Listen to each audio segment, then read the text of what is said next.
Doktor, nëse nuk do t'ishit bërë doktor, çfarë profesioni do kishit zgjedhur? Again, doctor, gynecologist, nothing else. Nothing else. Jam vërtet shumë i organizuar, ose mos e kuptoni gabim, jam i dashuruar me gratë, prandaj nuk mund të dua ndonjë biznes tjetër ose ndonjë profesion tjetër. In love with women.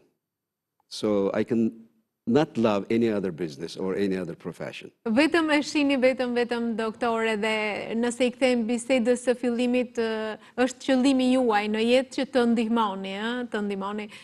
Doktor, do doja të jepnim disa këshilla për gratë edhe për vajzat dhe për çiftet që na dëgjojnë dhe mbase hezitojnë për të ardhur tek mjeku. Two things. Gjërat për të cilat gjithmonë jap këshilla janë njëra për gratë dhe gjithashtu për burrat.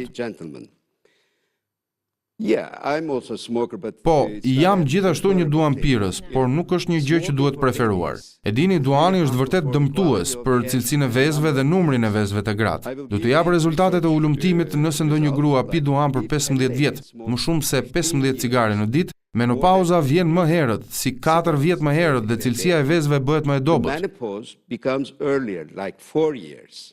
4 vjet më parë. And the quality of the eggs become ruined. And also, it's much more worse in men. Now, po ashtu kjo është shumë e keqe për burrat. Tani burrat pinë më shumë se gratë. Faleminderit Zotit, gratë këtu në Shqipëri nuk pinë kaq shumë, por vetëm të rinjt pinë dhe unë i këshilloj ta ndërpresin. Në fakt brezi i ri në fakt ka shifrat më të larta. At least 3 cigara me 3 kafe. Të paktën të përpiqen të pinë 3 cigare në ditë, që të mos bëhet e dëmshme. The harmful effect. Ama fully quit is much more better. Ne gjithmonë themi në emision stop duhanit dhe tashmë edhe alkoolit, sepse në ditët e sotme po vihen rregjet një më tepër efekte negative edhe të alkoolit. And healthy baby, not for infertility also. Kjo ka të bëjë me fëmijët, jo vetëm për infertilitetin, po ashtu ndikon në disa probleme gjenetike në kromozome, dhe fëmijët mund të mos janë mjaftueshëm të shëndetshëm. Dhe gjëja tjetër për gratë është që ato duhet të kenë gjithmonë një kontroll. Duhet të shkojnë tek ginekologu dhe të thonë: "Përshëndetje, jam mirë, thjesht erdha për kontroll, pa ndonjë ankesë, çdo vit." Without any complaint. Every year. Kjo shumë e rëndësishme. And also pap test. Po ashtu, pap testi është shumë i rëndësishëm. Me këto kontrole mund të parandalojmë në vend të trajtimit dhe operacioneve, mund të parandalojmë sëmundjet me shumë më pak përpjekje dhe shumë më lirë. Without very much less effort and very much less cheaper. And the third thing for gentlemen. Dhe gjëja e tretë për burrat, u kërkoj burrave të veshin pantallona pak më të mëdha dhe jo të brendshme të ngushta. And not to wear that slip underwear. Boxer shorts. Why? Because the testicles do not like heat.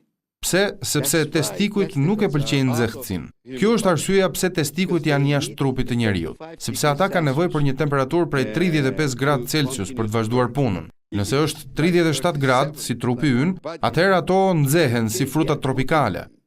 Mangal like. So in that case I want them to relax. Në atë rast, dua që ata të relaksohen, të lirojnë testikujt, dhe nëse ata janë gjithmonë të ulur, si shofer apo njerëz që qëndrojnë në tavolinë, u kërkojnë të ecin të paktën 1 orë. Çdo orë thjesht ecni për një moment. Kjo do t'u japë relaksim dhe vishni pantallona të mëdha, jo të ngushta. Pra jo pantallona të ngushta, edhe të themi dhe aktiviteti fizik dhe ecja, qoftë edhe ecja për cilin do që punon me orare të gjata. And also for the gentlemen, time by time. Dhe gjithashtu për meshkujt, her pas here, ndoshta një herë në 2 vite duhet të bëjnë kontrole dhe nëse ka probleme me spermën, ne mund t'i zgjidhim ato. Ndoshta edhe duke ngrirë materialin spermatozoik dhe ta përdorim edhe 10 vite më vonë. It's a good facility to use the embryology labs as a sperm bank. They can freeze their sperm and use 10 years later, 15 years later, doesn't matter. Also, this is the same for the ladies. E njëjta gjë vlen edhe për femrat. Ato mund të konsultohen për të ngrirë vezët. Ask in their gynecologists or IVF centers, just collect and freeze the eggs to be used later on. I did it to my nephew. She came from Ja rekomandova këtë gjë mbesës time që jeton në Kanada. Ajo erdhi në Shqipëri dhe I mora 20 vezë të cilat I ngrim. Ajo është 34 vjeçe dhe nuk planifikon shtatzani. Në këtë mënyrë ajo ka një garanci për të ardhmen, për të pasur fëmijë dhe nuk ka përse jeton me pikë pyetje në mendje. It's better to not to have that question mark.